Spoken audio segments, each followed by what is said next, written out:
you, it has been a bit of the negative motivation from the money side. But also, I think I enjoyed, I like doing things well. I think it's my personality. Once I have a goal, I really want to achieve it. So I also wanted to have the best consulting firm and the best this. So whatever I am, I want to make it the best of that. So that's also another drive for me. But now I'm finally reaching another stage where I'm going down truly to knowing who I am and finding out who am I really. Because, you know, you did engineering because your parents told you got to be a doctor, you got to be a scientist, you got to do this, okay? So you end up in this role and you got the title, but that's not really you.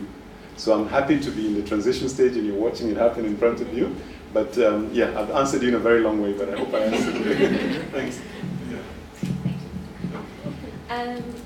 It's difficult because I'm constantly changing my reasons for being or doing. So just to quickly go back to, I was on the path to be an engineer, had a scholarship and was ready to start, and then my mum passed away when I was 17. So suddenly my priorities changed, and that I had the same story, get an education, no one can take it away from you, but then I also had a 14-year-old sister who would have to go live very far away from me if I went away to study. So at that point I decided to stay with my sister. My goal was look after her, make sure she gets to study something. Then we both would study. Got into a business and stayed in that for 10 years, the medical center. And then my goal at that time was to make the biggest private medical center in that area happen, and I did it. Once that was done, then I actually decided that what is this corporate all about? Let me try corporate, and I want to be successful. And now I'm in a stage where I want to be a lecturer. So now my goal is to earn enough money to be able to study my PhD and become a lecturer and not have to go to my job every day. So it keeps changing for me.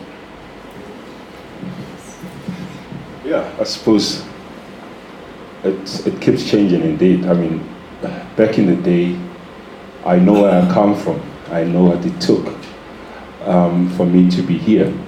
That on its own was motivation. I didn't want to go back there. I didn't want my kids to experience that type of life. Sometimes, you know, I pinch myself, you know, if we had the pictures of where I come from, where I took these guys, it's unbelievable. But by the grace of God, we're here. But I think now, you know, I like achieving. I'm obsessed about achieving things. I've set myself goals as well. Sometimes I achieve, sometimes I don't. It's fine. But that keeps me going. And I think now, being a father, I'm the father of 2 boys, 4 and 2, names Caleb and Joshua.